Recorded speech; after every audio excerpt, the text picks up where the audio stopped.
Hi, today in class we're going to talk about vital signs. We're going to talk about what vital signs are and what components we must check to check vital signs. So, vital signs are a group of measurements that we use to check a person or patient to see their general disposition. We check their temperature to see what their core body temperature is, because that tells us a lot whether they're healthy or sick or getting sick. Pulse rate, that tells us how fast and the rhythm of the heartbeat.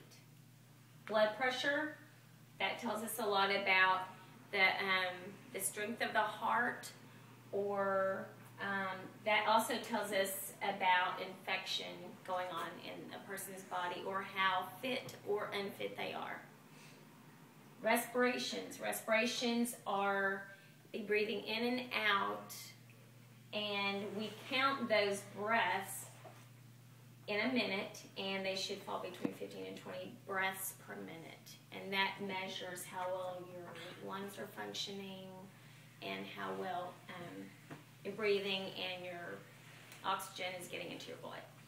Okay, I need to get a volunteer, please. Thank you, Houston, for volunteering. Okay, I'm going to check Houston's vital signs. First of all, I'm going to check your temperature. I can do it orally, and I put it under the tongue. You can use a digital thermometer or a mercury thermometer. It's a little easier to read a digital thermometer, and usually you can read it in Fahrenheit and Celsius. But right now, for the sake of this class, we're going to put it under your arm, and this would be called an axillary temperature. And the other route you can get temperatures would be rectally, and typically we do that in babies, or people that we can't obtain a good temperature in. All right, Houston's temperature is 98.6. Very good. Right on target. Okay. Pulse rate. We're going to do a radial pulse rate. I want everybody to hold up your fist, because I'm going to show you all where to get your radial pulse rate. Okay. Hold up your fist. Take the two fingers on your other hand.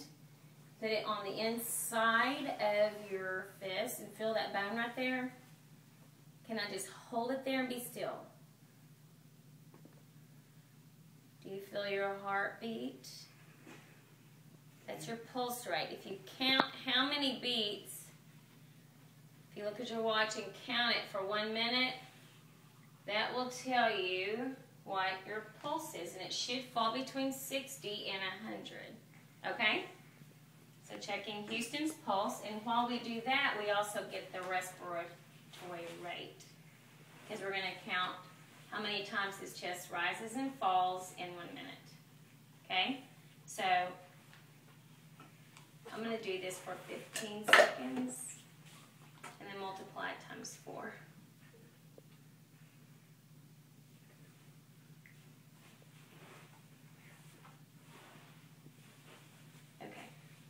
So if you were about 20 in 15 seconds, you'd multiply that times 4, so you would have 80 beats a minute.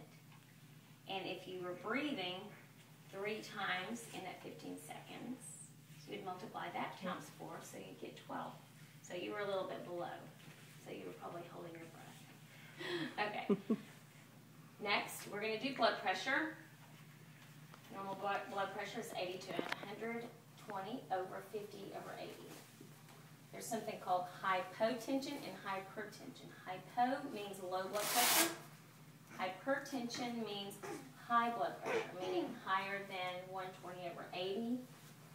Hypotension would be lower than 80 over 50. We'll get to why people have hypertension and hypotension in a later class. Right now we're learning how to do our vital signs. Can you face the class, please, so that you can see? Okay. Okay, this is called a sphygmomanometer, and this is called a stethoscope. Many places you can get blood pressure cuffs that are digital, where you don't have to do your own auscultating with this stethoscope. But you would put the stethoscope belt right over the brachial artery, and you shut the bulb of the sphygmomanometer, and you would pump it up to about 200 millimeters of mercury on the dial.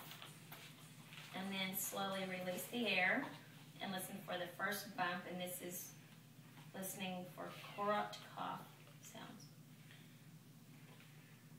The first beat I heard was 135. Still bumping.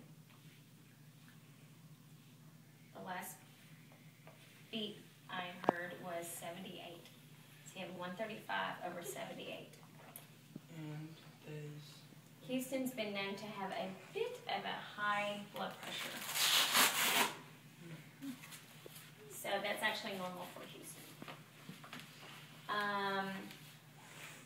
All of these guidelines we can get off of the internet or through journals. The Mayo Clinic puts them out, American Heart Association puts them out in different web links. So you all have a handout, and we're all going to be practicing on each other for the remainder of this class. Oh, one last thing is, what do you get when you get a high temperature? Higher than 98.6, like fever. Why would you get fever? Because your body's trying to fight off the infection. Infection. Usually means infection. That's right. People who get hypothermia, which is a low temperature, can mean that a person is getting septic, for example, or is too cold. All right, we can talk amongst ourselves about all these normal values, higher and lower, while we work on each other. Thank you for being patient in class.